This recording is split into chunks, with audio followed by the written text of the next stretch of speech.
Figuring out where to live when you move abroad is kind of a big decision. So here are some things that you might want to consider when you're picking a suburb when you move to Australia. And yes, the weather today is pretty horrible, kind of like in the UK.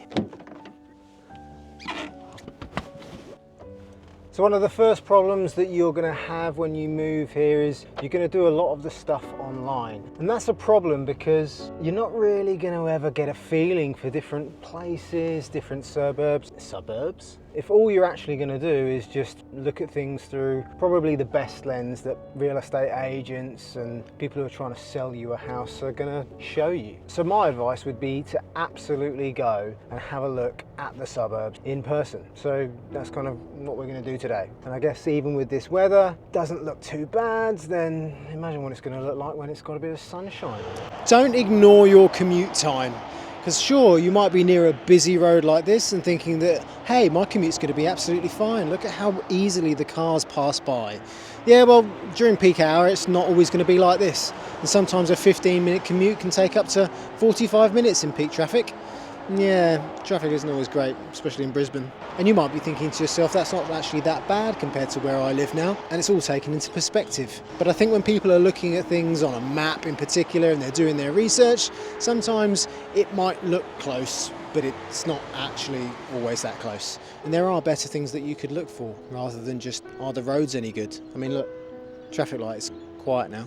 Behind me, this is the place that we used to rent when we first came here. And to be honest, I can't advise any more about renting before you move to Australia. I know that house prices are going crazy at the moment and you feel this real need to buy as soon as you arrive here. But to be honest, what happens if you buy something with every good intention, but then it ends up not being in an area that actually is where you want to live? Kind of seems like it's going to be a bit of a waste of time. So how long do you really need to rent for? I don't know. How long is a piece of string?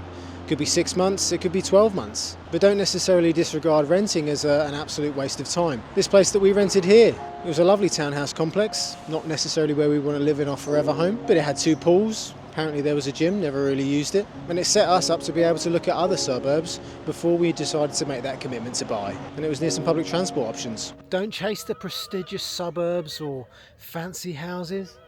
Look at the size of that garden. It's huge. Don't just chase the prestige suburb that might not necessarily fit into your lifestyle. You might get the postcode, but when you live there, you might just feel totally out of place, or far from work, or far from any friends that you may have made. Make a note of all of the things that you want from your new house in Australia, not just the fanciness, because it might not end up being what you really want. And don't be put off by poorer areas either. To be honest, no area has all nice places. Just because it's poorer on paper and might not necessarily look like exactly where you want to live, in some bits, doesn't mean that it's not actually got a really good community. Doesn't mean that it's actually got some other good features about it. It might be close to where it is that you work. It might be close to some lifestyle choices. And you never know, you might find a fantastic bargain. What's the thing that they say? Buy the cheapest house in the street? I mean, you might not want to necessarily buy the house behind me, but it doesn't mean all of them are bad, right? And don't over-prioritise just one factor in your choice of where to live.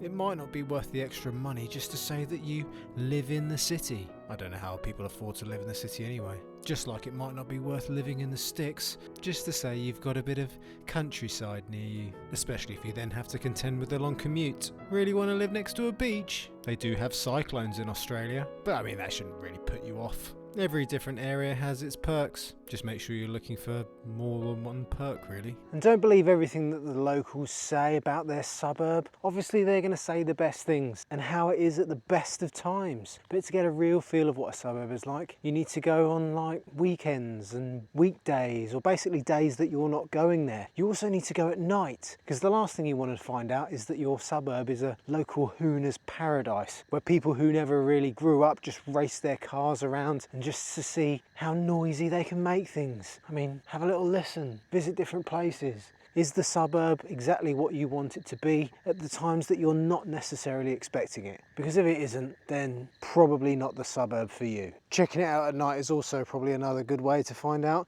if it's a suburb that you feel safe in. Because, you know, all the bad things come out at night. And when you go and visit a place, look for people that are like you. Maybe not like that. I mean, if you're a family, are there other families around? If you're a young professional, is that what you can also see? God forbid that you're a little bit of a creative and you want to see other people who are also creative. How many retirees are there? I mean, if that's what you're into. Whatever you're looking for, find areas where there are similar people to you. I think they call that finding your tribe. But that sounds a bit weird to me. Does it support the lifestyle that you want? Are you looking for more of a beach feel? Do you like it more outdoorsy? Perhaps hiking is your thing. What about dog parks? Parks for your kids, or just somewhere that they can have some fun? Nightlife?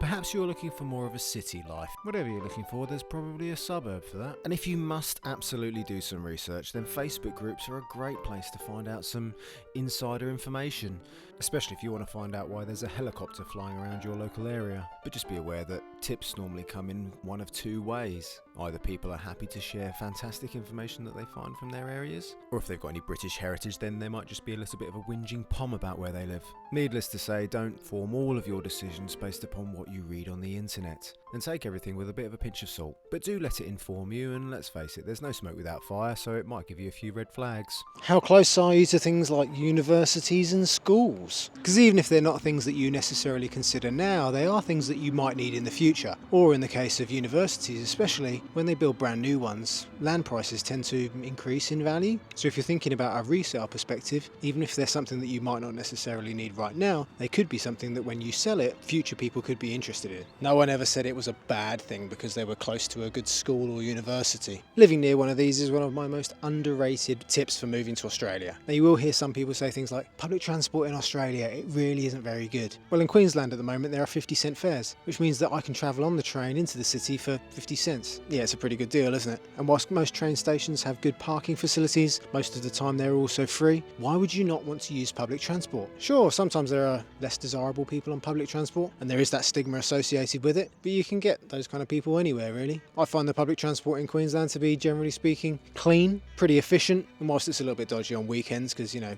track development or whatever they call it, most of the time it runs pretty smoothly. The only downside I would say with this is don't necessarily live right next to a train station because they can be a little bit noisy, but definitely look at suburbs where there is one, or at least living in a suburb close by with maybe a bus that gets there, and you're never going to go too wrong with living near a train station. And you'll definitely find out why it's a problem if you live quite far away from one. Well, if you're looking to move to Australia, or you've just started thinking about moving to Australia and you don't know where to start, then the first step is to find out if you even qualify for a visa. Contrary to what most people believe, Australia isn't just one of those countries that lets anyone live here. And when we made the move more than 3.5 years ago, it was one of the hardest things we've ever done. To help you out and to plan exactly what you need to do next, speak to our friends True Blue Migration Services. And when you mention us, let them do the hard work for you in overcoming the ever-changing Australian visa system. And you get to use their free visa assessment so they can tell you exactly what you need to do to live your best life down under. They are the only Mara registered visa agency that we trust. And if you don't believe us, you can bore yourself by looking at the hundreds of positive Google reviews, but I wouldn't really recommend it unless you need help falling asleep. If we didn't use a visa agent, we'd still be stuck navigating the minefield of all the different forms and processes, and I probably would have never made the move over here and ended up being one of those people that applied for a visa to Australia